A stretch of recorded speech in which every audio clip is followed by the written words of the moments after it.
Hola amigos. Bienvenidos a esta serie sobre el Mesías. Bienvenidos al Seminario Teológico Hereje, con nosotros nuestro director y fundador, Rabbi Daniel Paredes von Katzenberg. Hola amigos, una vez más nos encontramos en esta primera clase, en esta serie que hemos denominado el Mesías. ¿Qué nos interesa saber del Mesías? En primer lugar, ¿qué es el Mesías? ¿De dónde sale la doctrina del Mesías? En hebreo diríamos Mashiach, el ungido con aceite. Es una forma de decir acerca de un rito que se cumplía sobre algunas personas, reyes, sacerdotes y algunas otras personas más, para realizar alguna función. Queremos saber también, constatar, porque han habido muchos mesías en la historia del judaísmo hasta hoy. Queremos saber quién califica, quién no. Para eso, comencemos diciendo que es en el tiempo del Segundo Templo cuando surge ya esta famosa doctrina de los dos Mashiach. Hay dos Mesías, voy a pronunciar la palabra Mashiach en hebreo, que es lo correcto. Hay dos Mashiach, uno es el llamado Ben Yosef. El Mashiach Ben Yosef, que moriría en una guerra, ahora no se dice sobre qué, si es una guerra literal o es una guerra que es algo que tiene otra interpretación, otra connotación. El Mashiach Ben Yosef es el primero que habría de venir, y luego vendría el segundo, Mashiach Ben David, hijo de David, que restauraría la monarquía de Israel. Bien, ahora, basta decir que la palabra Mashiach, cada una de las letras, Mem, Shin, Yud, Nun,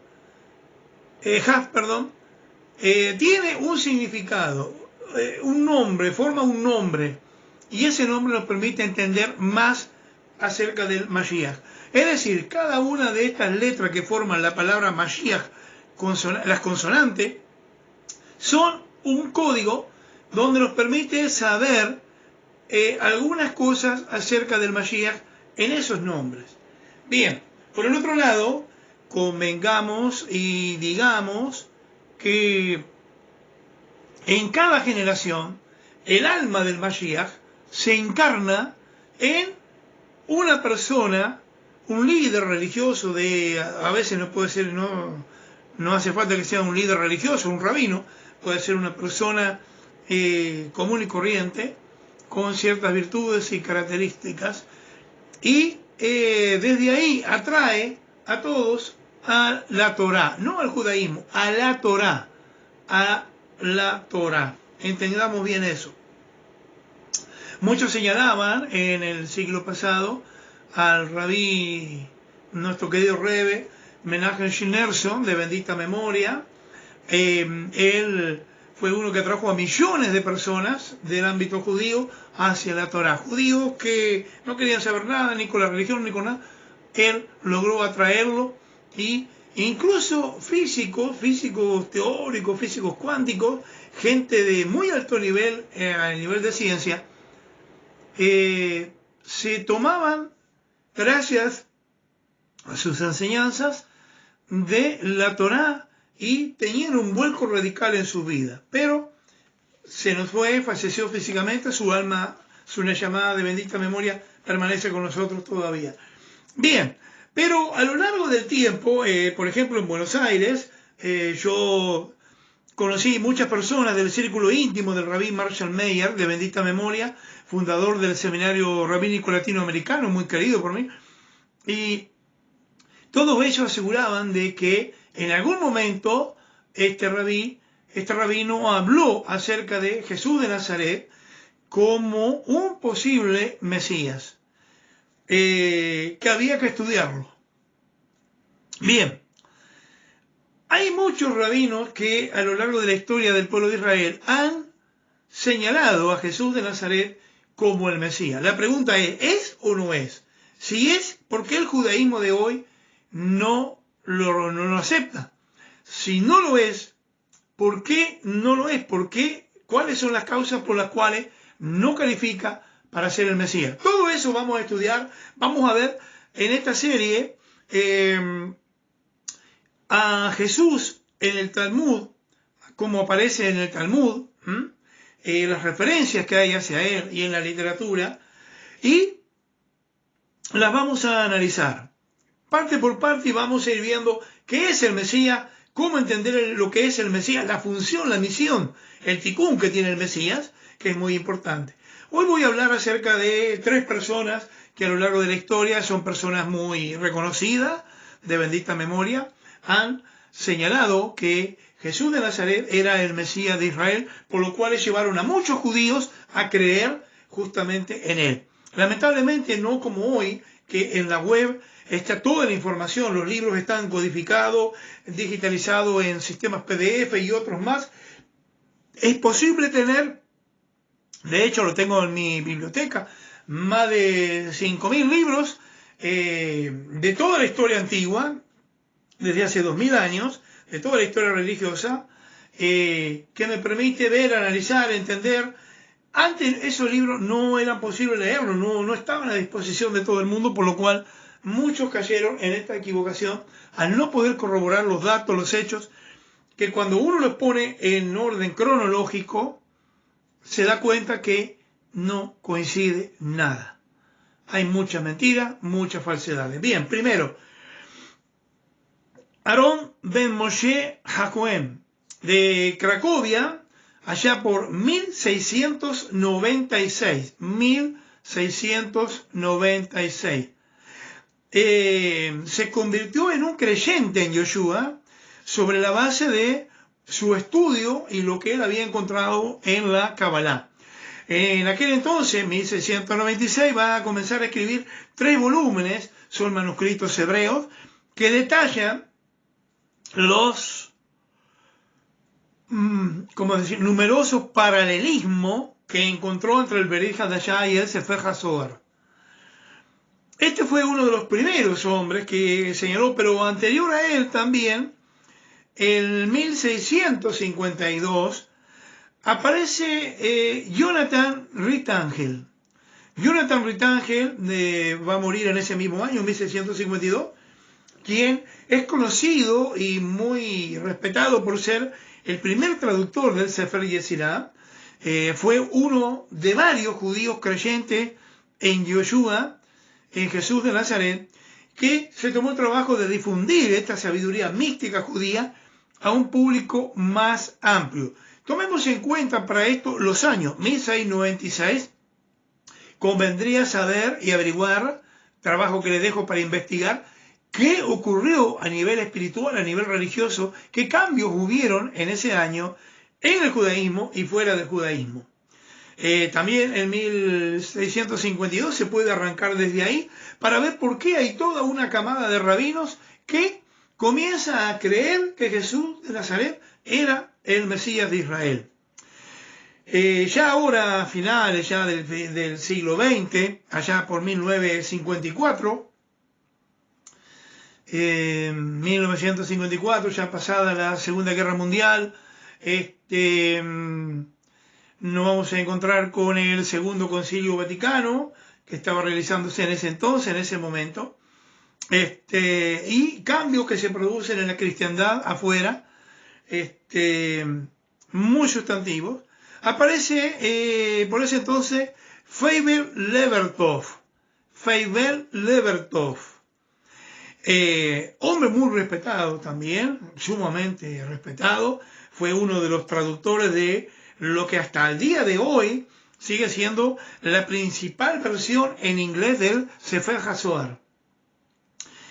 Fue publicado, recordemos, por la prensa judía, en lo que se conoce como la edición Soncino. Este hombre era un judío entrenado en la yeshiva, un hombre muy preparado, un hombre bien formado, y cabe mostrar algo, era descendiente de tercera generación de nuestro querido y amado y de feliz memoria Rabbi Shneur Zalman del Yadi, quien fuera fundador de nuestra dinastía Chabad-Lubavitch.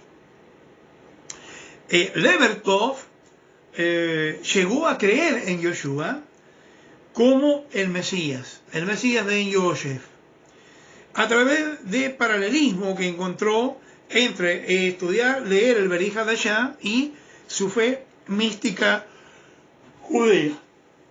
Bien, 3 personas: Aarón ben Moshe Cohen, Yohanan Ritangel y Feiber Levertov, personas de profundo conocimiento que señalaron a Jesús de Nazaret como el Mesías Ben Yosef.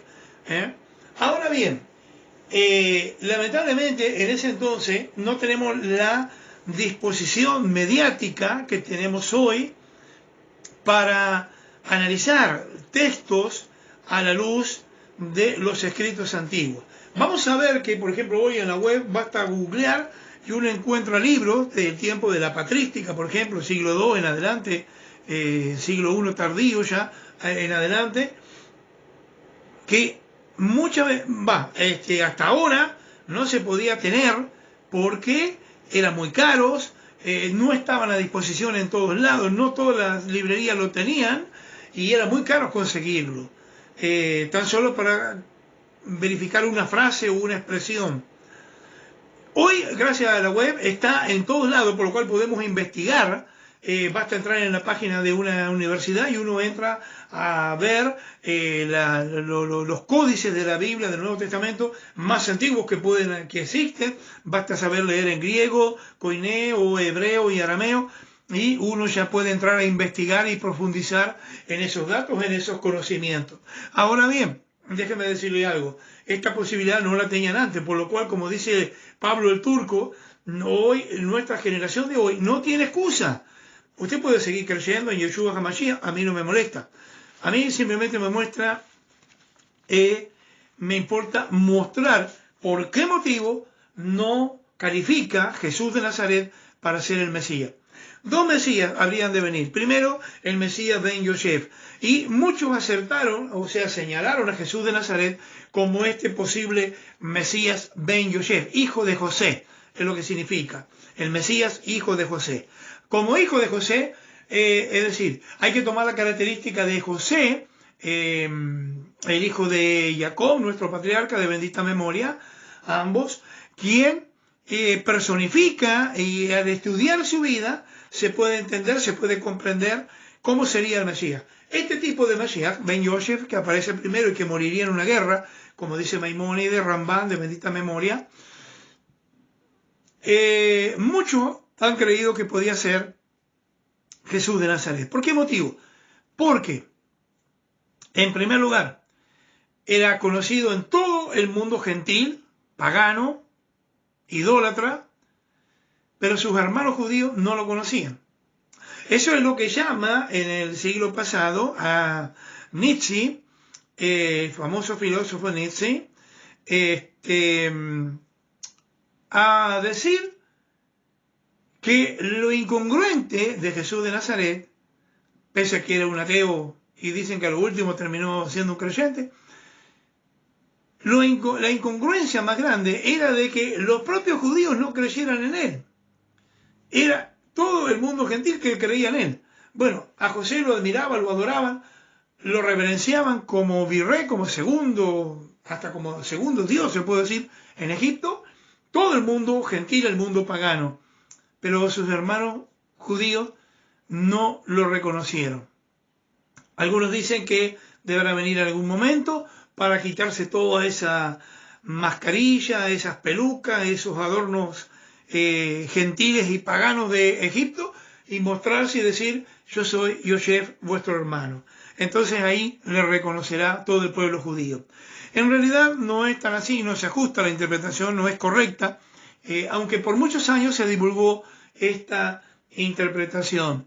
El Mashiach ben David es un Mashiach que debe venir y restaurar la monarquía, devolver el poder y el estado espiritual, elevar la conciencia y el nivel de conciencia del pueblo entero de Israel y unificarlo y al elevarlo de conciencia, ahí todos cumplirán la Torá y ahí el mundo será bendecido. Quizás que encuentran algunos allí lo que la doctrina cristiana habla de el milenio, 1000 años de paz, porque el nivel espiritual será tan alto, el nivel de conciencia se levantará de tal manera que la kedushá, la santidad del pueblo de Israel, el conocimiento de la Torá será elevadísimo a un nivel muy superior, por lo cual podrán ejercer dominio y control sobre toda la creación del eterno Akadosh Baruj Hu.